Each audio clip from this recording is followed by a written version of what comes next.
Bhuteshwar presence নিশি রাতের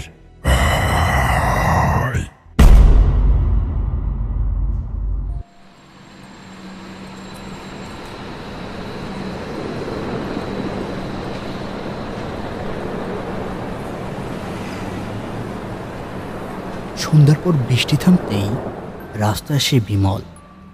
আকাশ মেঘলা। আজকের অন্ধকারের গাঢ়ত্বটাও অন্য দিনের তুলনায় বড্ড বেশি।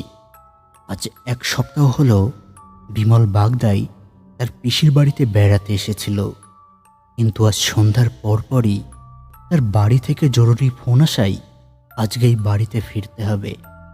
তাই সে সারাদিনের বৃষ্টি এই রাতের বেলা থামলে সে বাস স্ট্যান্ডে এসে দাঁড়ায়। এখন 8:30 বাজে। এখনো শেষ বাসটা আসার সময় আছে। বিমল একটা গাছের গোড়ায় দাঁড়িয়ে আছে। আশেপাশে কোনো মানুষজন নেই। তাই সে দাঁড়িয়ে দাঁড়িয়ে সিগারেট ধরায়।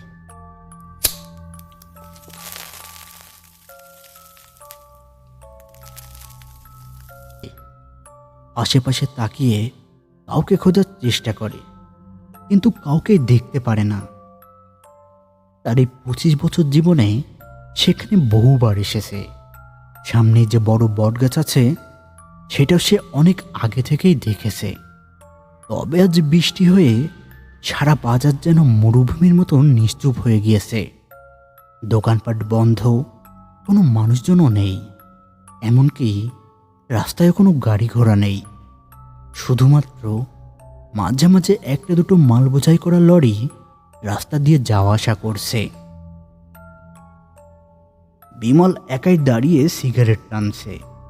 তবে তার হাতে সিগারেট শেষ করার আগে দেখতে পারে রাস্তার উপর দূর থেকে একজোড়া রঙিন আলোকরশ্মি তার দিকেই এগিয়ে আসছে। কিছুক্ষণের মধ্যেই ইঞ্জিনের শব্দও তার কানে ভেসে আসে। তার আর বুঝতে বাকি থাকে না যে সামনে যেটা আসছে সেটাই বাস। তাই সে তাড়াতাড়ি সিগারেট ফেলে দিয়ে বাসের জন্য উৎসুক হয়ে দাঁড়ায়। আর কয়েক সেকেন্ডের মধ্যেই বাস বিমলের সামনে এসে দাঁড়ায়।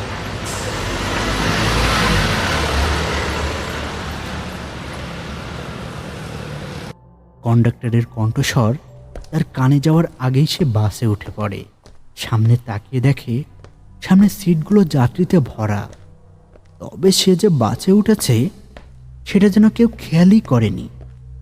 সবাই নিজের নিজের মতো ব্যস্ত। বিমল তাদের উপেক্ষা করে বাসের ভেতরে উঠে আসে।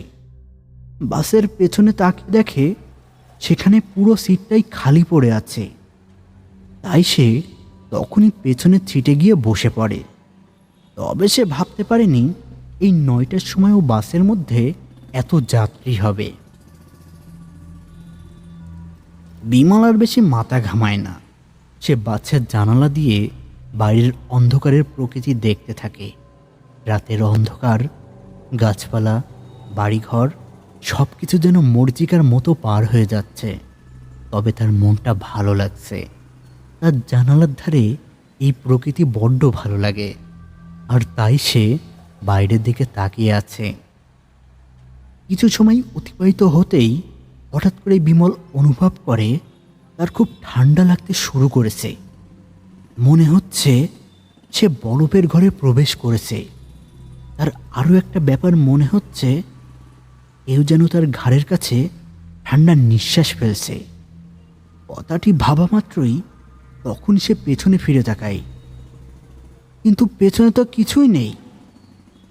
সে নিজের মনেই ভাবতে থাকে, পেছনের সিটে সে একাই বসে আছে। তাহলে এমন অনুভব হওয়ার কারণ কি? কেন হচ্ছে এমন? আর এত ঠান্ডাই বা লাগছে কেন?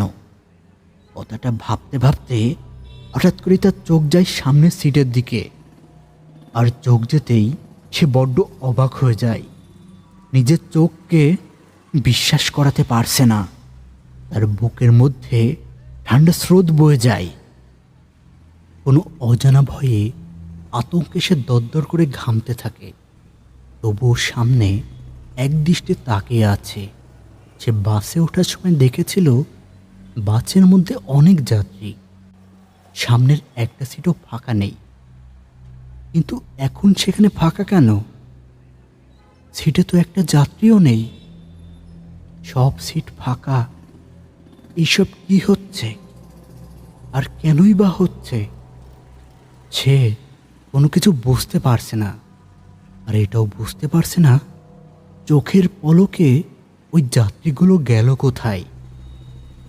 কথাটা ভাবতে ভাবতেই সে খেয়াল করে সামনে খয়েরি রঙের একটা জামা গায়ে লোক তার দিকে এগিয়ে আসছে, কিন্তু অন্ধকারে তার মুখ দেখা যাচ্ছে না।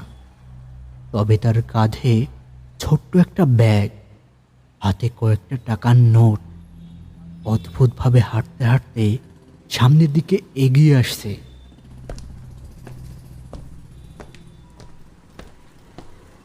তবে তাকে দেখে বিমলের বুঝতে একটু অসুবিধা হয়নি যে ওটাই এই বাসের কন্ডাক্টর।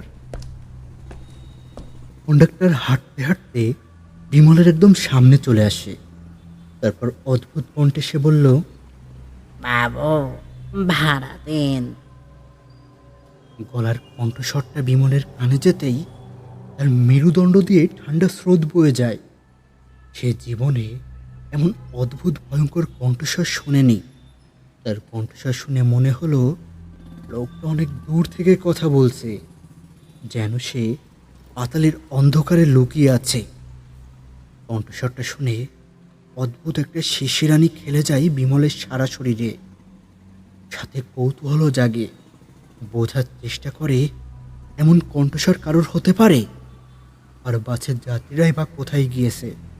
কিন্তু যখন নিজের কাছে কোনো জবাব পায় না, তখনই সে কোনো রকমে জিজ্ঞাসা করলো, আচ্ছা, এতক্ষণ বাসে যাত্রীদের দেখলাম, কিন্তু এখন তাদের কাউকেই দেখতে পারছি না কেন?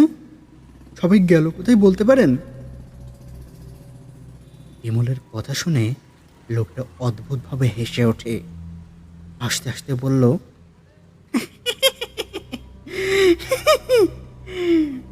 সবাই তো আছে বাবু, একটু ভালো করে চেয়ে দেখুন। কথাটা শোনা মাত্র বিমল লোকটার পেছনে তাকায়, আর যা দেখতে পারে তাতে তার বুক কেঁপে ওঠে। ভয়ে চোখ বাইরে বেরিয়ে আসবে। সেমন দৃশ্য দেখবে তার জীবনেও কল্পনা করতে পারেনি। সে দেখে সামনের প্রতিটা সিটে অনেকগুলো ধোঁয়াময় মানুষের অবয়ব বসে আছে। সবাই যেন হাওয়ায় ভাসছে। তাদের সবার শরীর ক্ষতবিক্ষত, আর সেই ক্ষত থেকে লাল রক্তধারা চুইয়ে পড়ছে। তবুও তাদের মুখে যন্ত্রণার চিহ্ন নেই। সবাই অদ্ভুতভাবে বিমলের দিকে তাকিয়ে আছে। বিমল আরও দেখতে পারে নতুন বাসটাও চোখের পলকে অনেক প্রাচীন হয়ে গিয়েছে। চারপাশে জং ধরা, রং উঠে বিবর্ণ হয়ে গিয়েছে, যেন এটা 1000 বছর কোথাও পরিত্যক্ত হয়ে পড়ে থাকা বাস, যার চলার কোনো সম্ভাবনা নেই। অথচ বাসটা শব্দ করে সামনের দিকে এগিয়ে চলেছে। আর এই সব দেখে বিমলের সর্ব ইন্দ্রিয় ভয়ে এক জায়গায় জমে যায়। সে কী করবে কিছুই বুঝতে পারে না। আর তখনই একটা কণ্ঠস্বর তার কানে আসে, দেখলেন বাবু, যাত্রীদের সবাই আছে না? এবার আপনার ভাড়াটা দিন। হঠাৎ কন্ডাক্টরের কথা শুনে বিমল বাস্তবে ফিরে আসে, আর ভয় যেন সেখানেই জমে যায়। এইসবের মানে যে কি সেটাই সে বুঝতে পারছে না। তাই সে কম্পিত কণ্ঠে জিজ্ঞাসা করলো, এসব কি কি হচ্ছে সব? কন্ডাক্টরের কথাটা শোনা মাত্রই সামনের ভয়ঙ্কর দোষী ছায়াময় যাত্রীরা সবাই এক এক করে উঠে দাঁড়ায়, এগিয়ে আসতে থাকে বিমলের দিকে। তাদের হাঁটার শব্দে বাসটা অদ্ভুতভাবে গর্জন করে উঠেছে।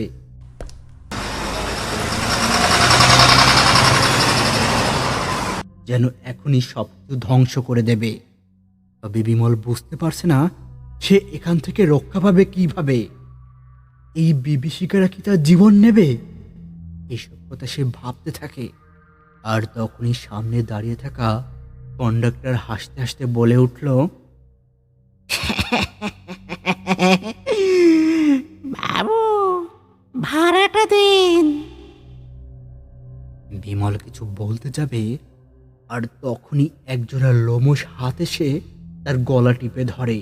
সে তার সর্বশক্তি দিয়ে হাতটাকে ছাড়ানোর চেষ্টা করে, কিন্তু কোনোভাবেই হাতটা ছাড়াতে পারছে না, বরং লোহার বেড়ির মতো শক্ত হয়ে তার গলায় বসে যাচ্ছে।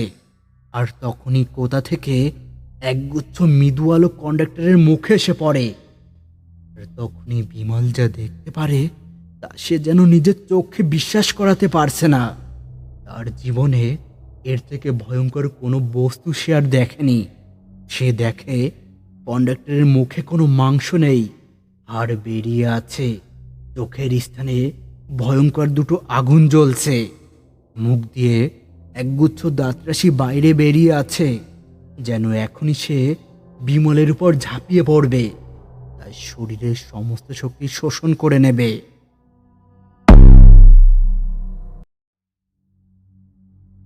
ওইদিকে ওই দুটো হাতের চাপ বিমলের গলায় এতটা বাড়তে থাকে যে সে আর শ্বাস নিতে পারছে না। রীতিমতো দম বন্ধ হয়ে যাচ্ছে তার। চোখ উল্টে মনি বাইরে বেরিয়ে আসে। চোখের সামনে সব কিছু ধোঁয়াশা হয়ে আসছে, যেন এখনই তার পরাণ পাখি খাঁচা ছাড়া হয়ে যাবে। আর তখনই হঠাৎ করে একটা বাসের হর্নের শব্দ বিমলের কর্ণে ভেসে আসে। তখনই সে চমকে ওঠে, আশেপাশে তাকিয়ে দেখে অবাক হয়ে যায়। সে কোনো বাসের মধ্যে নেই, বরং এখনো সে বাস স্ট্যান্ডে একাই দাঁড়িয়ে আছে। আর তার সামনেই আজকের শেষ বাসটা দাঁড়িয়ে আছে। দরজার সামনে দাঁড়িয়ে কন্ডাক্টর বলছে, হেলেন চা বানগা, যাবেন তো আসুন, এটাই শেষ বাস। এতক্ষণ বিমলের সাথে কি ঘটছিল? ওই বাসটা কোথায় ছিল, বা ওই বাস থেকে সে এখানে কিভাবে এলো? না, বাসে সে ওঠেইনি। এর কোনো কিছুই সে বুঝতে পারে না। ওটা স্বপ্ন ছিল না বাস্তব, তাও সে জানে না। বাবু যাবেন তো উঠে আসুন, এটাই শেষ বাস, আর বাস নেই। কণ্ঠস্বরটা কানে যেতেই বিমল আর ভাবতে পারে না। তখনই সে ওই বাসে উঠে পড়ে।